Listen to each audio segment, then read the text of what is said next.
ఆప్యాయత అయిపోతే నేను భరించలేను, బ్రతకలేను. పాలకుండ లాంటి మా కుటుంబంలో మళ్ళీ వాడు ఏ క్షణంలో ఉప్పురాయి వేస్తాడోనని నా భయం.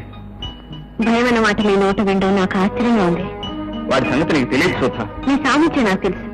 చూడండి, నాకు మా ఇంట్లో లేని మనశ్శాంతి, ఆప్యాయత మీకున్నాయి. అందుకు నేను చాలా సంతోషిస్తున్నాను. అవి పోయే పరిస్థితి వస్తే మీరే కాదు, నేను కూడా భరించలేను. మీకు తోడుగా నేనున్నాను. సుధా, ఏమిటండి ఆలోచన? తొందరగా చేయండి. ఏంటి మీరు చెప్పింది చేస్తారా? అలా అయితే నాకు అక్కర్లేదండి. బాబు, కుర్చీ కావాలి. అంతే. ఏమిటయ్యా పని చేసుకుంటున్నావా? ఆహా, నువ్వయ్యా మనిషి అంటేను, ఇదయ్యా ఆఫీస్ అంటేను, ఇవయ్యా అకౌంట్లు అంటేను. చూడలుడు, ఈ ప్రపంచం అంతా కంచుగా బట్టి వెతికినా నీలాంటి మంచి మనిషి కనిపిస్తాయా? ఎప్పటికైనా నా కూతురికి నీలాంటి వజ్రాల నుంచి పెళ్లి చేయాలి నా లక్ష్యం. ఏమిటి నాకా? బాబు, నేను లక్షలు సంపాదించానయ్యా. ఏదో రేస్ కోర్సులో ఆ గుర్రం బద్దకించి ఒక కాలు వెనకేసి నష్టపోయాను, కానీ ఎప్పటికైనా లక్షలు సంపాదిస్తాను, రేస్ కోర్సులో కొనేస్తాను. నా కూతురు నువ్వు కంటే నాకు కావాల్సిన వాళ్ళు ఎవరున్నారయ్యా? నువ్వు అను. ఏమిటి నువ్వు అన్నావా? ఊరుకోవయ్యా, అసలు మర్యాద తెలియదేవయ్యా. అసలు అన్నయ్య పెళ్లికి అసలు నా పెళ్లి ఏంటయ్యా? అసలు ఆ పెళ్లి అవద్దు. ఇదేమో ఆఫీస్ అనుకున్నావా, ఇల్లు అనుకున్నావా? మర్యాదకి ఎక్కడి నుంచి వెళ్తావా, వెళ్ళవా? అబ్బాయి, కాఫీ ఎక్కర్లేదయ్యా. అబ్బాయి, కాఫీ వద్దు. మీరు చెప్పేది బాబు గారు, మీరు చెప్పేది విన్ను. అక్కయ్య, అక్కయ్య, ఏమిట్రా? మనుషులు దేవతలు చూడలేరంటారు, కానీ నేను అబద్ధం అంటాను. ఏ? నేను చూస్తున్నాను కనుక. ఎక్కడా? రోజు దేవతలంటే నేను చూస్తున్నాను కదా అక్కయ్య. పోరా. అది కదా అక్కయ్య, నన్ను జాలితో ఇంట్లో నువ్వు ఇచ్చావా? ఇంత అన్నం ముద్ద పెడుతున్నావా? అలాగే ఈ పిల్లకి పెళ్లి కూడా చేయించేసావంటే నీ పేరు చెప్పుకొని కాశీ పోయి బతుకుతాను. అలాగే, ఏదైనా మంచి సంబంధం చూసి చేద్దాం. మంచి సంబంధం? సరేనా? మంచి సంబంధం. నన్ను ఇప్పుడు రుబ్బురంతో బుర్ర బదలగొట్టే చచ్చిపోతాను. తమ్ముడు, ఇంత మాటల్లో నేను బతకనంటే తమ్ముడు, నా పిండి పాడైపోతుందా? కృష్ణమూర్తి గారు, అక్కడ మాయా జూదం మొదలైంది. తమరు ఏమి పట్టినట్టు పౌరించేమిటి? వచ్చింది నారదురా. నారదుడు బయటున్నాడు. ఇప్పుడు వచ్చింది లక్ష్మీదేవి. అయితే అభయం ఇస్తున్నాం. సమయం వచ్చినప్పుడు సంభవామి యుగే యుగే. అంటే నీ ఉద్దేశం గజలక్ష్మిని పెద్దోడికి ఇచ్చి చేద్దామనా? తప్పక్కయ్యా, పెద్దోడికి పంతులమ్మకు నిర్ణయం కొంచెం చిన్న పెట్టమ్మా. ఇప్పుడు మురారికి నా కూతురు నుంచి పెళ్లి చేస్తే వాళ్ళిద్దరు నీ పాదాల దగ్గర పడి ఉంటారు, నేను కాశీలో పడి ఉంటాను. ఆలోచి. ఏమిటో పిచ్చిముండ చిన్నబావ చిన్నబావ చిన్నబావ అంటూ కాకిలా అరుస్తూ ఉంటుంది రోజును. అలాగే, పెద్దోడికి కూడా ఓ మాట చెప్పి అలాగే చేద్దాం. చూడక్కయ్య, ఈ ఇంటికి పెద్దానివి యజమానులు నువ్వు. నీకు ఇష్టం లేకపోతే చెప్తే దాన్ని నేను గోతులో రోజు నేను నూతులో దూకి చచ్చిపోతాను, లేకపోతే ఈ గిన్నెతో బుర్ర బద్దలు కొట్టాయి. బాబా, ఏమిట్రా మాటలు? మీరంతా అవునంటే నేను కాదంటానా? ఎందుకైనా మంచిది, బాబుకు కూడా ఒక మాట చెప్పి చేద్దాం. ఏమిటమ్మా నాతో చెప్పేది? మావయ్య ఏమన్నా పరాయివాడా? నీ మాట మేము ఎప్పుడన్నా కాదన్నావా? ఇదేమన్నా కానిపోయినా శుభకార్యం. మావయ్య, ఒకసారి ఇలా వస్తావా? నీ కూతుర్ని పెళ్లి చేసుకునే అదృష్టం నాకు లేకపోయినా నా తమ్ముడి అదృష్టం చూసి నాకు చాలా ఆనందంగా ఉందనుకో. అల్లుడు, ఇదేమి కల కాదు కదా? చూసా, కల కాదు, నిజం. మావయ్య, ఒక్కసారి నేను కౌగిలించుకోవాలనుంది. కౌగిలించుకోనా? అల్లుడు, నా ఇమేజ్ పెంచేసే అల్లుడు. ఉదయం 7:30 శనిగ్రహాలు 2 ఇల్లు వదిలిపెట్టి వెళ్ళిపోతాయి. ఒకే దెబ్బకు 2 పెట్టలు. అబ్బా, మొత్తానికి సార్థక నామధేయాలు అనిపించుకున్నారు. అంటే కలియుగ కంసుని అదరకొట్టిన శ్రీకృష్ణ పరమాత్మ నమో నమః. అంతేకాదు, ఈ అందాల రాత కోసం వెలిసిన రసిక రాజశేఖర రాధాకృష్ణ కూడా. ఆగు. ఎదిరించి ఉద్యోగం చేసినా ఏమీ చేయలేను నాన్న. ఎవరితోనూ తై తక్కలాడితే మాత్రం ఏం చేస్తాడనుకుంటున్నావా? ఇప్పుడే చెబుతున్నాను, నా ఇష్టం లేకుండా నువ్వు వీళ్ళు కదలడానికి వీల్లేదు, ఆ కృష్ణమూర్తి గారితో నువ్వు తిరగడానికి వీల్లేదు. జంతువులే బానిసత్వానికి అంగీకరించిన ఈ దేశంలో వ్యక్తి బానిసత్వానికి నేను ఒప్పుకోను. నా పరువు తీస్తావా? మీ పరువు ఉందని మీరు చెప్పుంటే సరిపోతుందా? 4 రోడ్ల మధ్య నిలబడి నా పేరు ఇదని మీరు గట్టిగా కేకండి, మీకు ఎంత పరువు ఉందో తెలిసిపోతుంది. అనవసరంగా ఆవేశపడకండి. వానిద్దరి మధ్య కాగితం పడవలా ప్రయాణిస్తున్న రక్త సంబంధాన్ని నాశనం చేయకండి. వాడెవడో నీకు తెలుసా?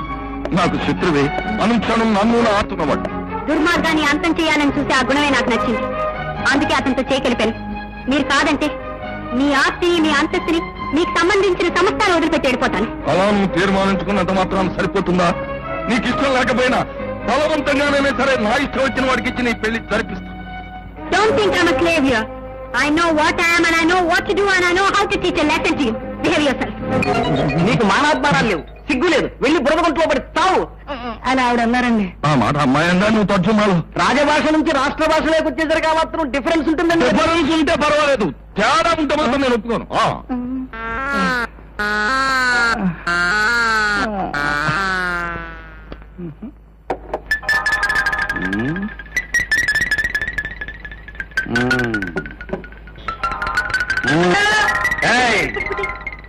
పగిలిపోయి సీసాలేంటి, ఈగలేంటి, దోవలేంటి?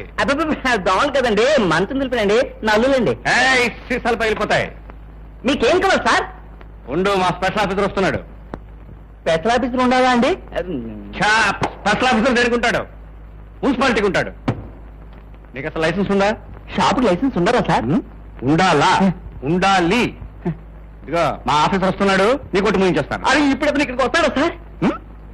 లేకపోతే నేను ఎందుకు వస్తానయ్యా? మీరు ఎవరు సార్? నేనా? మున్సిపాలిటీనయ్యా, మున్సిపాలిటీని. ఇదిగా నాకు లింకా ఇచ్చే ప్రయత్నం చేస్తున్నట్టున్నావు. నేను చస్తే తాగను. సార్ ఏమిటో మొహమాట పెట్టేస్తున్నావు. రూల్స్ ప్రకారం తీసుకోకూడదు, అయినా నువ్వు ఇస్తున్నావు కానీ తీసుకుంటున్నాను. పర్వాలేదు, తాగండి సార్.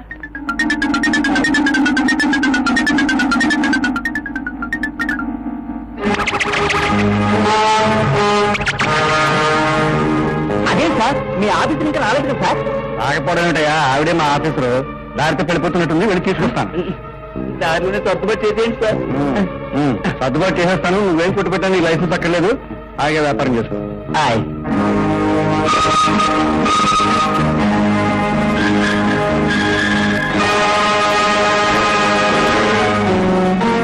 హలో, ఏంటి పంతులమ్మ గారు పొద్దున ఎటు వచ్చేసారు? స్కూల్కి వెళ్ళలేదా? పొద్దున స్కూల్కి వెళ్ళినా సాయంత్రం ఇంటికి రావాల్సిందేగా. ఆ ఇల్లు ఏదో స్థిరం చేస్తున్నాను వచ్చాను. అదేంటి? మన పెళ్లి విషయంలో నాకు మా నాన్నగారు ఘర్షణ జరిగింది.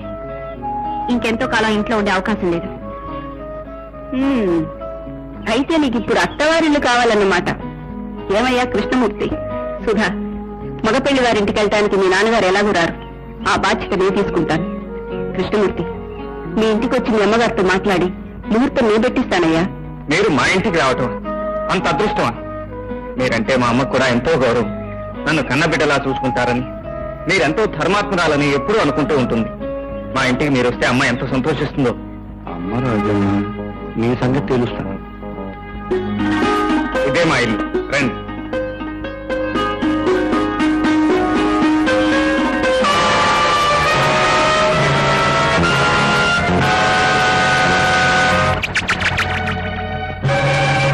ఆగిపోయావే? ధైర్యం ఉంటే లోపల కడుగు పెట్టు. మానాభిమానాలు ఉన్నదానివైతే నా ముఖంలోకి చూసి మాట్లాడు. అమ్మా, ఏమిటి నువ్వు మాట్లాడేది? ఎవరిని చూసి ఎవరనుకుంటున్నావో, ఎవరిని గురించి మాట్లాడుతున్నావో నీకు అసలు తెలుసా? తెలియంది నీకురా. అది ఎవరు, దాని చరిత్ర ఏమిటో, అది ఎందరి జీవితాలు బలి తీసుకుందాం తెలియంది నీకురా. అమ్మా, దేవత లాంటి మనిషిని పట్టుకుని ఏమిటా మాట? దేవత కాదురా, దెయ్యం. కావాలంటే ఎదురుగానే ఉందిగా, నోరెత్తి చెప్పదు. లక్ష్మీదేవి గారు, ఎంతసేపు అలా మౌనంగా నుంచుంటారు? నా కుటుంబానికి మీకు సంబంధం ఏంటి? వాళ్ళు అలా మాట్లాడటానికి అర్థం ఏంటి? చెప్పండి ప్లీజ్. ఏమని చెప్తుందిరా? అది పతితనని చెబుతుందా, హంతకురాలని చెప్తుందా? ఏమని చెప్తుంది? ఆ దుర్మార్గురాలకి నా ముందు నిలబడి నోరు తెరిచే అర్హత ఉందా అని. ఇంతసేపు నా ముందు నిలబడటమే అది చేసిన ధైర్యం. దగ్గరే లక్ష్మీదేవి గారు, మీలాంటి వాళ్ళ దగ్గర నాలాంటి వాడు పనిచేయటం మహాపాపం. అందుకే మీరు ఇచ్చిన ఉద్యోగానికి రాజీనామా ఇస్తున్నాను. అమ్మా, ఇంటికి వచ్చిన అతిథుల్ని నోటికి వచ్చినట్టు మాట్లాడటం సంస్కారం కాదు. అతిథి దాని చెప్పమందా? మీ ఇంటికి అతిథిగా వచ్చాను, నన్ను లోపలికి ఆహ్వానం. ఎవరో మాట్లాడకండి. ఇది అబద్ధమని మీ నోటితో మీరే చెప్పాలి.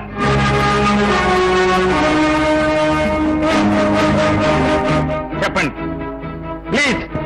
ప్లీజ్ మేడం, చెప్పండి.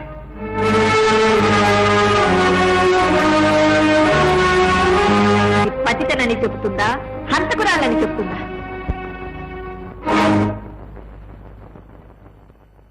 రజనీదేవి గారు, మౌనంగా ఉండడం మనిషికి చెల్లుబాటు కాదు. ఈ ఆవేదన వెనుకున్న ఆకారాన్ని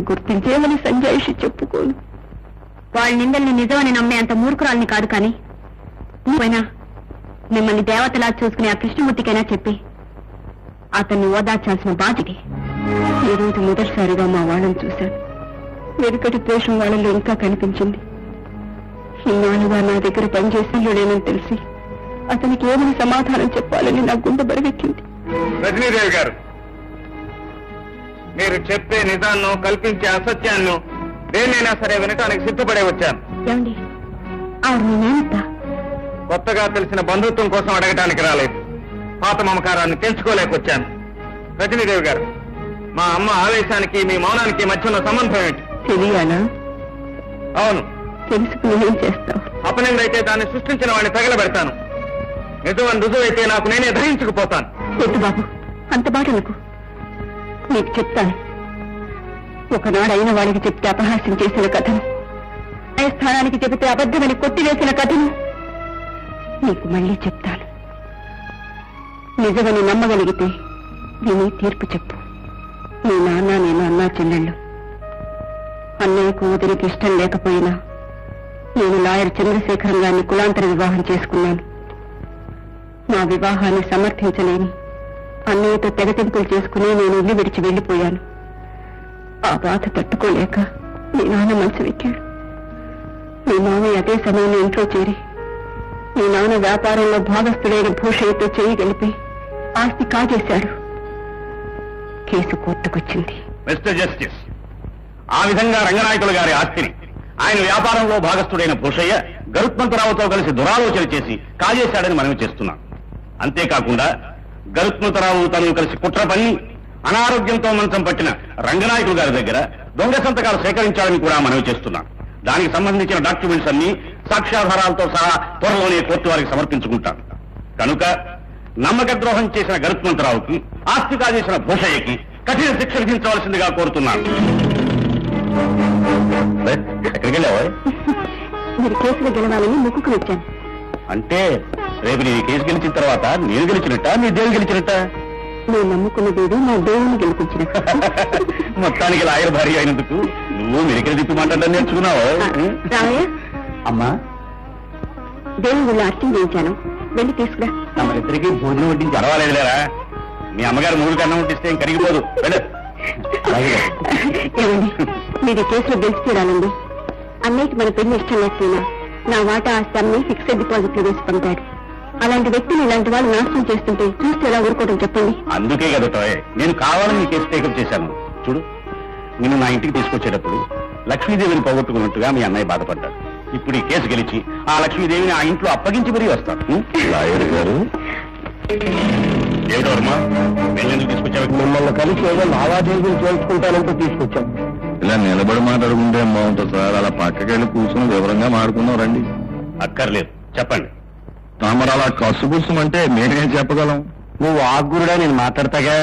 ప్లేటర్ గారు, తమరు ఈ కేసు వదులుకోవాలని చెప్పాలని వచ్చామండి. వదులుకోండి. నేను వదులుకుంటే మరొక న్యాయవాది వాదిస్తాడు. పొరపాటు లాయర్ గారు, ఈ దేశంలో చట్టం, న్యాయం, డిగ్రీలు, పెళ్లి కొడుకులు, ఆడవాళ్లు అంతా అమ్ముడు పడిపోయేసరికి కాకపోతే మిమ్మల్ని ఖరీదు చేయడానికి బావామరుదుల బంధుత్వం అడ్డొస్తుంది. అందుకే మిమ్మల్ని కొల్లాక ఈ రూట్ లో వచ్చామండి. మీ పిచ్చి పిచ్చి ప్రయత్నాలు మానేసి తిరిగి వెళ్ళిపోండి. వెళ్ళిపోతాం లాయర్ గారు, కానీ ఒక్కటే షరతు. ఇన్నాళ్ల నుంచి మీరు సేకరించిన సాక్ష్యాధారాల తాలూకు ఫైలు మాకు ఇచ్చేయండి. పైగా ఈ కేసు మీరు విరమించుకున్నట్టు ఒక్క ముక్క రాసివ్వండి. వెళ్ళిపోతాం. లేకపోతే బ్రహ్మదేవుడు మీ నుదుటి మీద రాసిన నిండు నూరేళ్ల జీవితాన్ని మేము చేర్పేస్తాం. మా అన్నయ్యకి చేసిన అన్యాయం చాలక ఇక్కడ దౌర్జన్యం చేయడానికి వచ్చారా? మేము దౌర్జన్యం చేయడానికి రాలేదు రాజమ్మ, రాయబారం చేయడానికి వచ్చాం. మేం చెప్పినట్టు నీ మగుని ఒక్క ముక్క రాసిమ్మను, శాంతముత్తులా వెళ్ళిపోతాం. నా కంఠంలో ప్రాణం ఉండగా రాసివ్వను. అంతే కదా, దాన్ని తీసేస్తాము.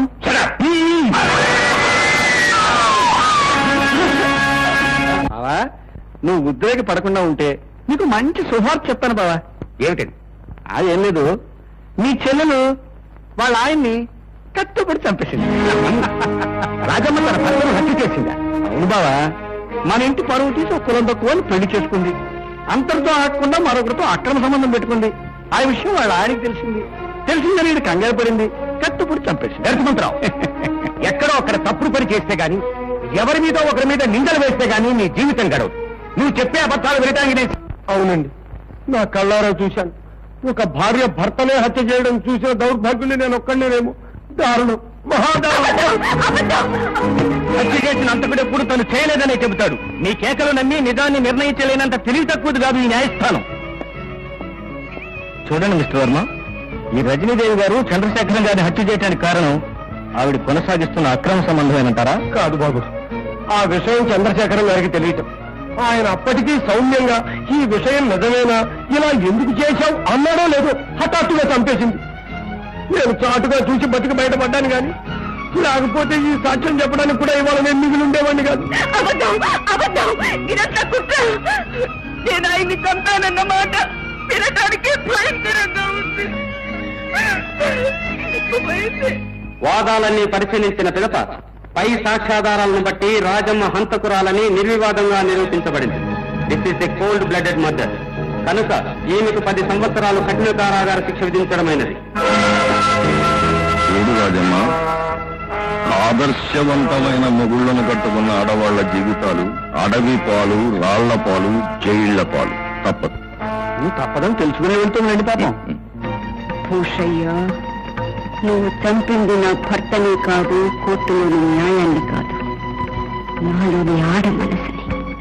దెబ్బతిన్న పులిని చేసి పంపుతున్నా తిరిగొచ్చి నీ గుండెలు చీల్చి నీ రక్తాన్ని తాగుతాను. చూడు బావా, ఆ రోజు రాజమ్మ కొరటని చెప్తే నా మీద విరుచుకుపడ్డావు. నువ్వు నమ్మకపోయినా న్యాయస్థానం నీ చెల్లెలు మొగుడు చంపిందని నమ్మింది, శిక్ష వేసింది. ఎంతకన్నా ఏం కావాలి మన కుటుంబానికి పరువు తక్కువ. రాజమ్మ, బ్రతికుండగానే నాకు నరకం చూపిస్తావు అనుకోలేదు. నా వంశ గౌరవాన్ని మంట కలిపావు, నా పరువు ప్రతిష్టల్ని నాశనం చేశావు. నువ్వు అంతకి ఉద్రేకపడకండి. ఉద్రేకం కాదు రాజమ్మ.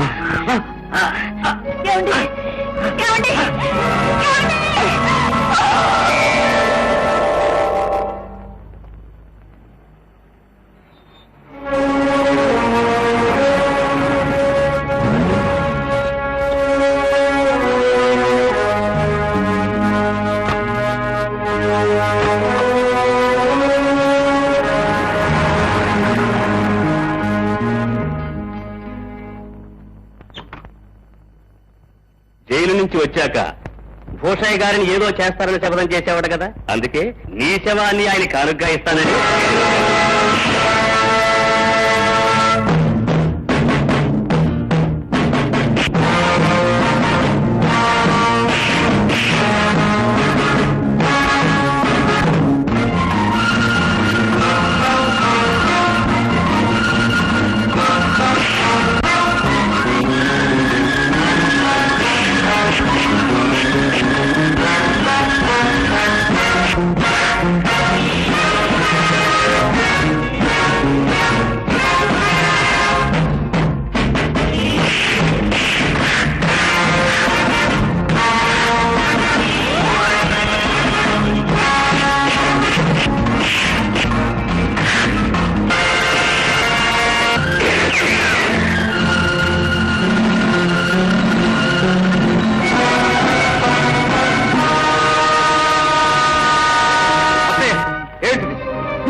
మనల్ని నాశనం చేసిన రాక్షసుడు.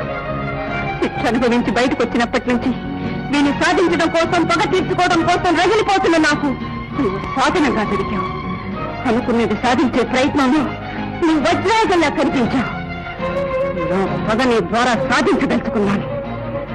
దేవుడు తెలివైన వాడు. మనకు తెలియకుండానే వాడు అన్యాయంలో రగిన మనల్ని ఒక్కచోటు చేర్చాడు. వాడు మన ఇద్దరి శత్రువు.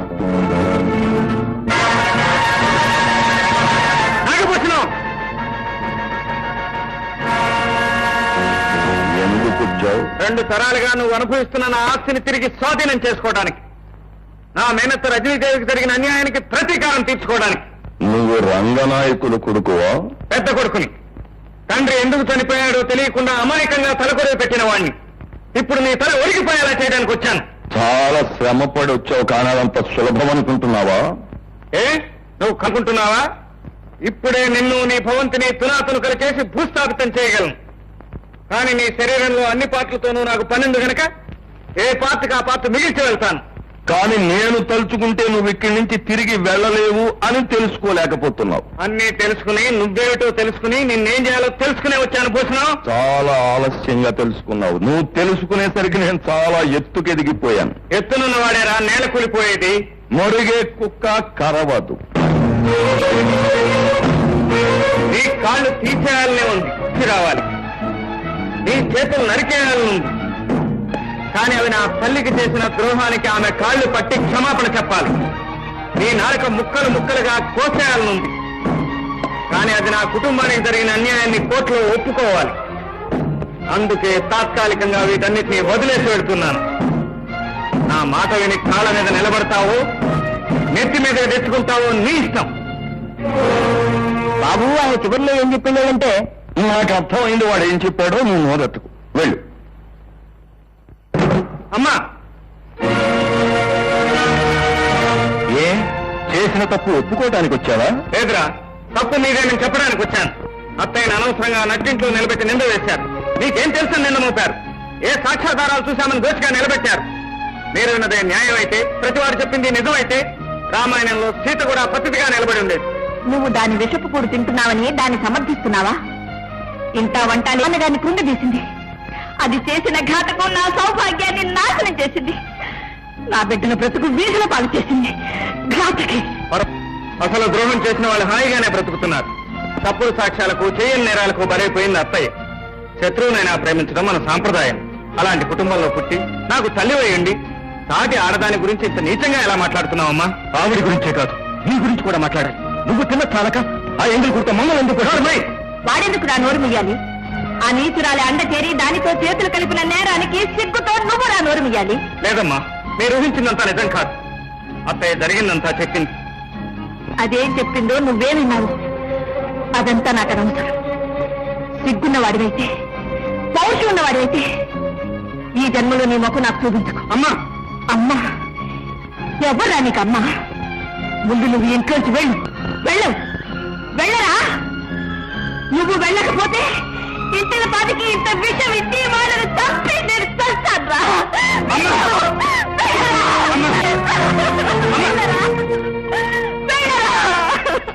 వెళ్తానమ్మా, వెళ్తాను. ఏ దిక్కు లేకుండా వీధుల్లో తిరుగుతున్న నన్ను చేరదీసి